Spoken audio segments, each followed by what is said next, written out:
Hello everyone, welcome to the Base Network. I'm your host, the Coke Crusader. I've been seeing something I do not like. Happy children on the streets, lollipops, the swirly top hat. I saw this dude doing 10 backflips and masturbating in public. All because Donald Trump is now in office. You see a aura of people who really think that he's doing a tremendous job. He came in with such power and vigor. But I'm here to burst your bubble. I'm here to say that I actually think Donald Trump's presidency the beginning of his presidency is rather disappointing to someone who supported him in the past. And I would like to say I have pretty rigid principle ideals on freedom of speech, on being anti-war, and transparency in our government. Now, I think Donald Trump has failed in a lot of these, and I'm here to explain why. First things first, I would like to go over false promises. Specifically, the facade of the anti-war Donald Trump movement. Now, I know you Trump supporters will instantly say, oh, but Ukraine, he's stopping the war in Ukraine. Just giving up and conceding all of the territory and doing whatever Russia wants sure is stopping the war. But let's not even talk about that. I don't want to talk about Donald Trump's specific, terrible, disastrous escalation of war in the Middle East. He is escalating the war in the Middle East with his proposed Gaza plan, which would, in his own words, ethnically cleanse the region of Palestinians, use American troops to go and rebuild, clearing all the unexploded bombs. By proxy, American citizens, American soldiers, are going to be the one facilitating ethnic cleansing of the region. Now, I don't have to explain to you why this is a bad idea if you pay attention to the region and the causes of the war. But let me cook for a bit. The reason why this is such a disastrous plan is because it is literally continuing the status quo.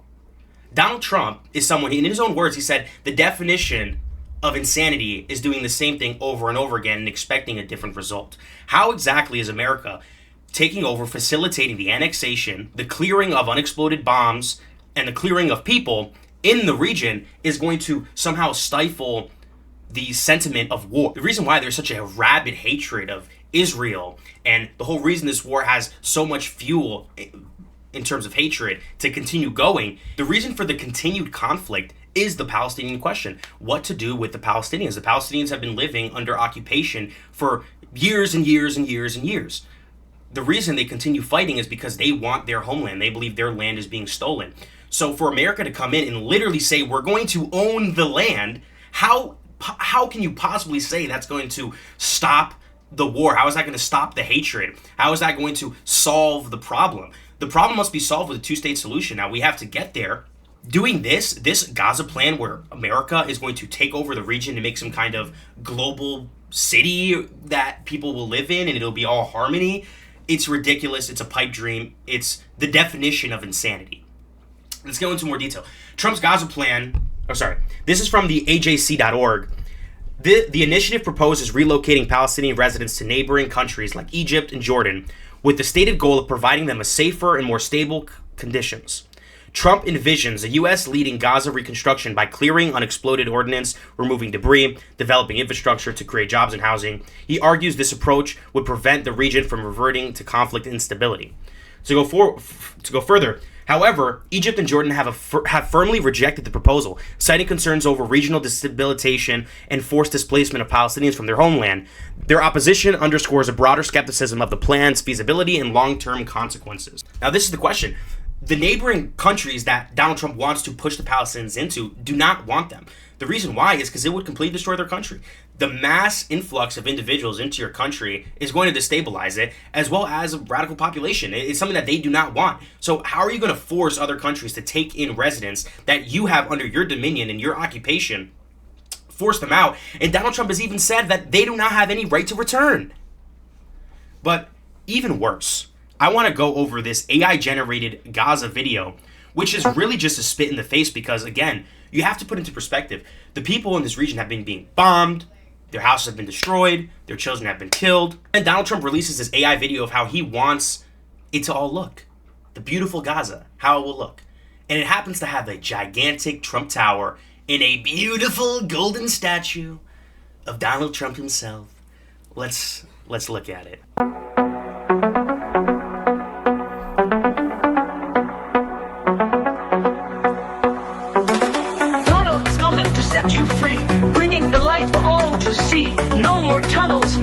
fear. Trump Gaza is finally here. Trump Gaza shining bright, golden future, a brand new light. Feast and dance, the deal is done. Trump Gaza #1. Trump Gaza shining bright, golden future, a brand new light. Feast and dance, the deal is done. Trump Gaza #1. It's always that. It's always this mic. I always forget to fucking turn it on. Okay. Now, obviously, you watch that video.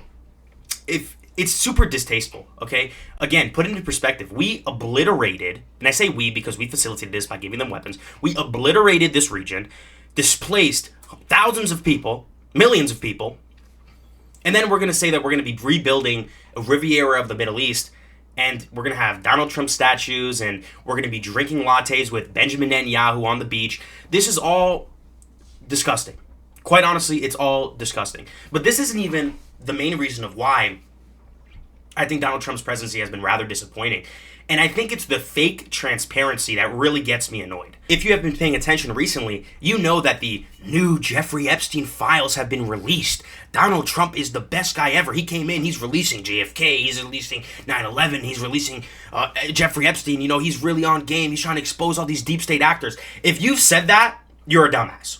Confirmed, red circle, pointing arrow, you are a dumbass. You are not paying attention at all. Because these released files are literally a re-release of files that have already been released.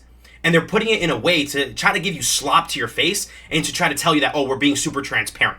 When that's not the case at all. I'm going to read off, this is the justice.org. This is kind of the way that they propose of the releasing of the files first off. And I just want you to read it and pay attention to how they're trying to spin the re-release of files, okay? This is an excerpt of justice.org. It states, this Department of Justice is following through on the President Trump's commitment to transparency and lifting the veil on disgusting actions of Jeffrey Epstein and his co-conspirators, said Attorney General Pamela Bondi. The first phase of the files released today sheds light on Epstein's extensive network and begins to provide public with long overdue accountability. The FBI is entering a new era, one that is defined by integrity, accountability, and unwavering pursuit of justice, said the FBI Director Kash Patel. There will be no cover-ups, no missing documents, no stone left unturned. And anyone from the prior or current bureau who undermines this will be swiftly pursued. If there are gaps, we will find them. If records have been hidden, we will uncover them. We will bring everything we find to the DOJ to be fully assessed and transparent to the American people as it should be. The oath we take is to the Constitution, and under my leadership, that promise will be upheld without compromise. Very specific. Hey, we're going to release all the documents. We're not going to leave anything unturned. We're going to expose everything. But let's hear Donald Trump's words on would he really want to declassify the Trump files. And I think that the Epstein files. And I think this video itself shows that I don't trust Donald Trump at all in terms of this whole Jeffrey Epstein scenario. Because it's like, who are you protecting? Who do you not? Why aren't you releasing the documents we want to see? The video recording, because we know he had a bunch of video. We know that he had all this stuff under record because we know he was an intelligence agent. We know that he was assassinated in prison. These are all just objective facts. So it's like, who are you working for? Who is the blackmail on? That's very important too, because if we figured out that Bill Clinton was, we know Bill Clinton was compromised. So if we know Bill Clinton was compromised, then it brings up to his questions of what he was doing in the presidency, right? Who is it benefiting?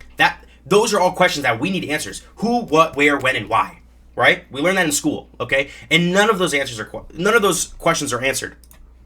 Now, I want to pull up this video of Donald Trump answering a question of whether or not he would declassify certain files, and pay attention to how he talks about Jeffrey Epstein. President, would you declassify? You can answer yes or no to these. Yeah. Would you declassify the 9/11 files? Yeah. Would you declassify JFK files? Yeah. I did a lot of it. Would you declassify the Epstein files? Yeah, I would. All right. I guess I would. I think that less so because, you don't know it. You don't want to affect people's lives if it's phony stuff in there, because there's a lot of phony stuff with that whole world. But I think I would, or at least do you think that would restore trust? Help restore trust? Yeah, I don't know about Epstein so much as I do the others. Yeah, you see it right there. What's the purpose of Donald Trump not wanting to release those files? What's the purpose of him being so, I don't know, I frankly don't think that we should be doing that because a lot of phony stuff. What's the phony stuff? Is it about you? Is it about your boys? Who were you protecting? Why are we protecting these people who fallen trapped to this honeypot scheme that Jeffrey Epstein was cooking? Who, what, where, when, why? These are the questions we need answers to, and none of them are being answered, right? But let's continue. This is a Forbes article. Attorney General Pam Bondi, who we were just talking about, we just read a statement from her, accused the FBI of withholding Jeffrey Epstein files. What to know? These are some key points that this is a Forbes article what they've highlighted. Bondi, writing to the FBI Director Kash Patel on Thursday, said that she learned the FBI field office in New York had thousands of pages of documents related to the federal investigation of Epstein, noting the FBI has never disclosed the existence of these files. Bondi directed Patel to probe on why the documents weren't initially provided and requested the FBI to deliver full and complete Epstein files to her office by 8 a.m. Friday, which she said she would include all records, documents, audio, and video recordings of material related to Jeffrey Epstein and his clients. Patel appeared to respond to Bondi on X, writing, "If there were gaps, we will find them. If records have been hidden, we will uncover them." On Thursday, Bondi declassified the release of the evidence list, flight logs, and redacted contact book and redacted masseuse list linked to Epstein. Though some of the documents have been publicly available through court filings, did not reveal any groundbreaking information about the later financier and his associations. Conservative commentators were spotted at the White House early Thursday afternoon carrying binders labeled Epstein Files, Phase 1. Multiple outlets reported hours before documents were publicly released. Several lawmakers publicly pushed the DOJ to release the Epstein Files, with Representative Anna Paulina Luna, I don't even know how to fucking pronounce her name, sorry, asking Tuesday on X what the status of the Epstein documents was. Senator Marsha Blackburn sending a letter to Bondi and Patel asking for documents to promptly be released. And then Representative Anna Paulina criticized the DOJ's handling of the documents released Thursday, saying that she and a House task force on declassifying federal documents have not received any materials on Bondi's expressing disappointment about earlier reporting suggests that the release will simply be Epstein's phone book. This is not what the American people asked for, and it is a complete disappointment. Get us the information we asked for. And again, this shows why I think this is so disrespectful and why it's such a spit in the face. And the reason why is because they tried to do a whole press release. They brought all these random conservative commentators to come in with these fake phony books saying that they have all the files for the stupid conservatives to eat up the slop and be like, Donald Trump is so transparent. Oh, the transparency. It's bullshit. It's a facade. They don't want to release these documents because it exposes so much. This would be groundbreaking. This would be explosive. Donald Trump knows that. Honestly, I would not be surprised if he appeared somewhere on that list for the reasons why he doesn't want to release it. Why wouldn't you want to release this? This is what I don't understand. Why wouldn't you want to release it? But let's continue. This is a whole... Another thing I wanted to touch on. This is probably one of the more important things, which was the DOGE fake cuts. Because if you know, the Department of... What does even DOGE stand for again? Government Efficiency. Department of Government Efficiency. Quietly deletes the 5 biggest spending cuts it celebrated last week. You know? Elon Musk, Donald Trump, they love to say, oh, we're cutting all the spending, we're getting all the bullshit out of the government. But the 5 biggest spending cuts it was celebrating, they took them down because they released it, and the New York Post instantly was like, huh? Or New York Times was instantly like, huh? Really? They started going into the receipts, and they were like, well, this doesn't make any sense. And then they instantly drop it back. Let's continue reading. Last week, DOGE proudly posts the wall of receipts. Great wall. Showcasing its biggest cost-cutting victories. Immediately, organizations including the New York Times, Washington Post, Politico, and others stated fact-checking and found that the list was riddled with errors. Earlier on Tuesday, the New York Times reported that DOGE has been deleting all of the 5 biggest savings on the original list. Quietly. The errors range from simple miscalculations to outright misrepresentations of government contracts. And yet, despite the backtracking on the initial figures, DOGE now claims it saved $65 billion up to $55 billion a few days ago without any clear explanation of how it reached that number. The wall of receipts is the only public ledger the organization has produced to document its work. The New York Times notes the scale of the ledger's errors and the misunderstandings and poor quality control that seem to be underlying them has raised questions about the effort's broader work, which led to mass firings and cutbacks of all across federal government. Right? And then to go further, consider the $8 billion in savings DOGE claimed. And to go further, consider the $8 billion in savings DOGE claimed from the Immigration and Customs Enforcement's contract. In reality, the contract in question was only worth $8 million, 3 orders of magnitude smaller than what DOGE reported. The New York Times found, given that ICE's entire annual budget is about $8 billion, a single contract of that size would have raised immediate red flags, which confronted DOGE and corrected the number, but insists that the overall calculations were still sound. The New York Times also flagged triple counting blunder of the U.S. Agency of International Development, where DOGE initially claimed it had cut $655 million, 3 times, only to later revise the total savings down to a mere $18 million. A similar discrepancy emerged with the supposed $232 million cut at Social Security Administration, which turned out to only be $560,000.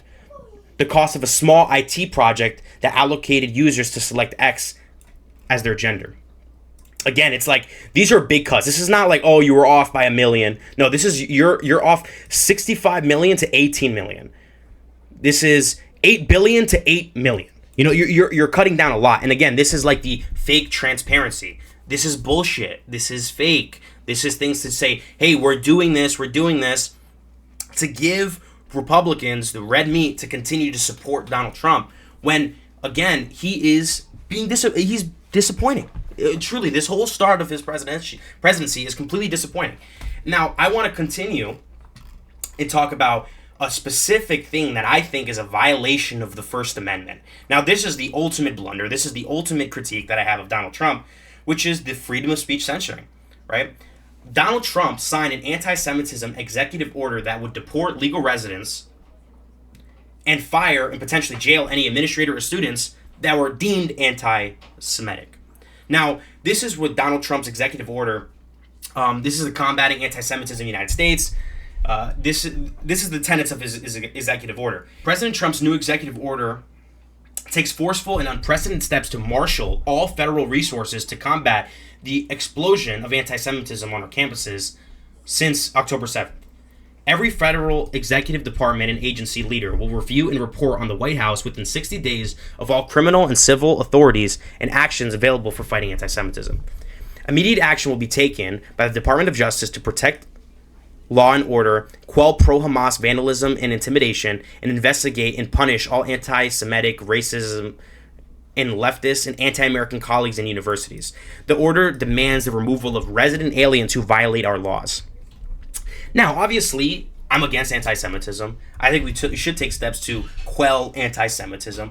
Anyone who's there anyone with the functioning brain will go, hey, yeah, we all agree with that. We all agree anti-Semitism is bad. We all agree that racism is bad. We should do everything we can to stop that. But with this executive order, it uses the IHRA definition of anti-Semitism. That leads to my next thing. What even is anti-Semitism? Because at the end of the day, we all know that these words like racism, homophobia, anti-Semitism, bigotry, xenophobia, they're all used strategically in order to quell opinions. We know this, right? Take it with BLM. This is something that a lot of Republicans would agree with. With BLM, where they use the word racism, they attribute it to everything, so that they can have emotional manipulation for you to support their opinions, right? Now, this is very similar because I want to go over what even is the IHRA definition of anti-Semitism. The definition of anti-Semitism, which is used in the executive order, was written by the Holocaust Remembrance Alliance, which defines it as a certain perception of Jews which can be expressed as hatred towards Jews. Well, that's probably true. That's probably a correct definition of anti-Semitism. Now, let's go into detail of what they actually mean. They give details in their IHRA definition of anti-Semitism of what classifies anti-Semitism. This is the working definition. Let's go on the reaction cam. This is the working definition of anti-Semitism, right? If we scroll down a little bit, these are the things where they define as anti-Semitism. Now, obviously, some of these I would agree with. You know, holding Jews collectively responsible for the actions of the state of Israel. That's probably anti-Semitic for you to be like, I hate Israel, so you're Jewish, I hate you. Cool. Okay, accusing Jews as a people of being responsible for real or imagined wrongdoing committed by a single Jewish person or a group, or even for acts committed by non-Jews, right? Making malicious, dehumanizing, stereotypical allegations about Jews, such as power of Jews as a collective. You know, we can all agree some of this stuff is anti-Semitism, of course, right? Calling or aiding or justifying the killing or harming of Jews in the name of radical ideology or extremist views of religion. We all agree those things are bad. But again, these definitions can be manipulated, right? And I want to go specifically with some of these. Some of them I completely disagree with being in this definition, right? For example, drawing comparisons of contemporary Israeli policy to one of the Nazis. To say that's anti-Semitism is ridiculous. That's freedom of speech, right? So if I'm in a protest and I want to say that Israel's policies are like the Nazis, right? Am I now deemed anti-Semitic? If I'm not an American citizen, I'm there as permanent resident or a student, I'll get deported. Or if I work at a board and I have this opinion, I'll get fired. Or like that is the definition of anti-freedom of speech. Or we can continue, right? Accusing Jewish citizens of being more loyal to Israel or to the alleged priorities of Jews worldwide than the interests of one's own nation, right? Like, to say that that's anti-Semitic inherently is ridiculous, right? If I want to say, hey, Ben Shapiro, to me seems like he is more, his foreign policy is more pro-Israel than pro-America, that's an objective fact. And for you to say that I'm anti-Semitic for that, or I could, again, because this isn't just, oh, you're a mean word. It's, you are going to get fired from your job, you're going to get deported if you're not a U.S. citizen, or you're going to get potentially kicked out of your college for having these opinions. And again, it's a huge broad. They even have on here saying that Jews killed Jesus. Yeah, using symbols imagined associated with classic anti-Semitism, claims of Jews killing Jesus, or blood libel to characterize Israel or Israelis. Right? To say like, oh, we can't say that Jews kill Jesus. It's ridiculous. It's an objective fact if you're a Christian. If you read the Bible, that's an objective fact that's in the Bible. So like, to say that these things are anti-Semitic, again, it manipulates the word and it's used politically in order to stifle opinions that people do not agree with. And Donald Trump has signed this into law. That is a purely blatant anti-freedom of speech position. If you are principled in freedom of speech, you would disagree with this. Obviously, most people are not principled in freedom of speech. They rather you say non-icky things, which, cool. But again, we're in America. And I want to show that there is a degradation of our values as Americans, because I wanted to bring this up. The ACLU, we all know who the ACLU is. They're a body that supports freedom of speech, and they're a body of lawyers that you can call them up, and if you have freedom of speech claim, they'll help you out. In 1977, the ACLU defended the right of white supremacists to have a march. This is a classic case, the Stokey case. I can read more into it. About 50 years ago, this isn't from the perspective of one of the main lawyers. About 50 years ago, I led a team of dedicated lawyers from the ACLU of Illinois to represent a group of Chicago area Nazis who sought to hold a demonstration in downtown Skokie, Illinois. The Nazis' decision to go on Skokie, I don't even know if that's the right, how do you even say that? Skokie provided a storm of outrage because the village was nearly half Jewish and the home of 100,000 Holocaust survivors. Obviously, I disagree with Nazis, right? I disagree. I would be in the counter protest. I would be the first one on the counter protest if there was a Nazi rally near my town. But it's about the principle of it's Voltaire, right? We learned this in school. I disagree with what you have to say, but I defend your right to say it. That is what freedom of speech is. That is the essence of freedom of speech. And again, Donald Trump is not an actual conservative. He's not a constitutionalist. He believes in his vision of America, where if he gets enough money, he's willing to do stuff like this, where he completely sells out the First Amendment. Now, this is why, honestly, Donald Trump has been extremely disappointing. I've honestly lost a lot of respect for him. Again, it's not just this. It's everything I released out here, everything I talked about today. And it's really just, ultimately, it's a full blunder on the Donald Trump administration. Ultimately, I've lost respect. I would not call myself a Trump supporter, but let's see how things plan out. Because again, if this Gaza plan is some crazy million IQ plan to get people to talk, I understand, okay? But at the end of the day, we have to take account of what's actually happening and not just follow someone off a cliff. Okay, but that's basically it for today. Hope you guys enjoyed the video. Yeah, well, that's it, bro. Peace.